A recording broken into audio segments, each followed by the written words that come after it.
欢迎收听华瑞投音观点。大家请注意，全球金融市场底层正发生极罕见且规模惊人的资金大迁移。当无数散户还在跟风买进过去2年高歌猛进的科技板块时，主权基金与华尔街巨头已在暗中洗牌。最新流向数据释出震撼警告，海外投资者正以单周超1兆日元的规模疯狂抛售日本国债与相关资产。与此同时，统治市场2年的科技股一极集中现象面临崩溃，而被冷落的银行股与景气敏感型资产则成为机构新宠。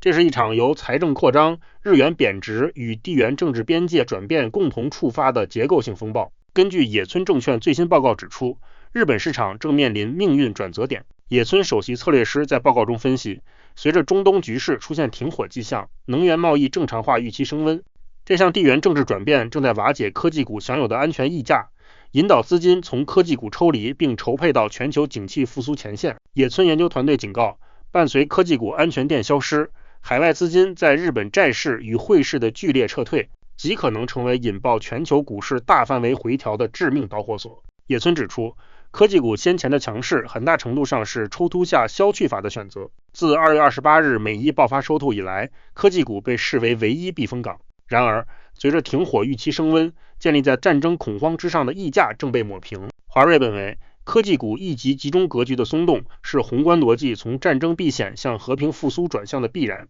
原本锁死在科技股中的防守资金正流向顺周期板块，这意味着依靠估值溢价撑起的科技牛市将面临严酷的去勇气化与重新定价压力，投资人切忌盲目追高。同时，日本银行股与景气敏感股正迎来重估。野村首席策略师指出，虽然放款与存款利差在达到 2.0% 后，使银行股上升动能面临短期阻碍，但松泽中强调，银行股的持续上涨对日股突破历史新高至关重要。业务放宽与地方银行兼并将创造超额收益。华瑞认为，日本银行股是日银迈向利率正常化时代的最直接受益者。随着央行升息，利息与融资成本变动将为银行带来庞大盈余。这也解释了为什么华尔街大户在一边砍仓科技股时，一边疯狂防护日本银行与景气敏感资产。相较于股市，日债与货币市场承受的风暴更强烈。野村报告揭露，在5月11日当周，海外投资者对日本国债的净卖出额突破1兆日元。这一史无前例的撤退反映了资金对日本政府极端财政扩张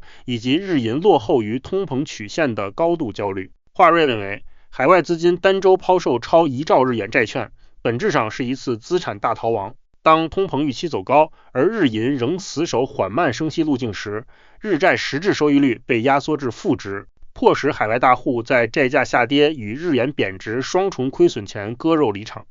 这也令日元汇率在口头干预后依然承压。在民怨与资金流出双重压力下，日本当局正被迫妥协。野村报告显示，目前市场预期日银在6月份升息的概率已飙升至 83%， 年内升息次数预期也剧烈上调。目前全球大户正紧盯30年期超长国债利率是否跌破 4.00% 的关键指标。华瑞认为，日本30年期国债殖利率与 4.00% 临界点的博弈是检验其国家信用与债市承接力的试金石。如果长端殖利率在此失守，意味着本土长线资金在面对升息与赤字时也选择抛售。这不仅推高财政利息负担，更会对持有日债的台湾金融与寿险板块带来海外资产估值减值的压力。让这一政策死结更难解的是财政端的2次冲击。野村报告指出，高市早苗内阁近期关于能源补助的追加预算案规模约3兆日元，但真正引发海外投资者警惕的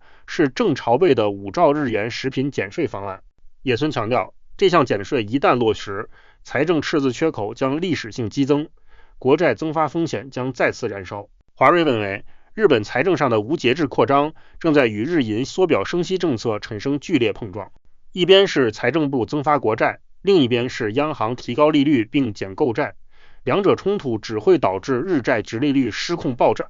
这也是为什么海外大户选择在减税落实前利用口头干预制造的反弹作为避险撤退的最后窗口。这场大迁移宣告了全球大宗资金配置逻辑的深刻变迁。野村报告披露， Polymarket 最新预测显示，6月底前美伊达成永久和平协议的概率约为 40%， 而荷姆兹海峡重新开放的概率则为 31%。华瑞认为，这两项数据表明，全球市场目前处于和平预期尚未完全被定价，但科技股溢价已提前退潮的敏感真空期。在这一阶段，任何风吹草动都会引发高度拥挤的科技股剧烈震荡。而日债单周抛售超1兆日元的事实，更是发出了流动性紧缩的警报。当无风险利率高企，央行被迫追赶通膨曲线时，流动性推升所有资产的时代已结束，配置正式跨入为基本面与实体盈余势夺的纪律时代。华瑞认为，日本市场正在发生的这场财政扩张与日元贬值的历史性碰撞，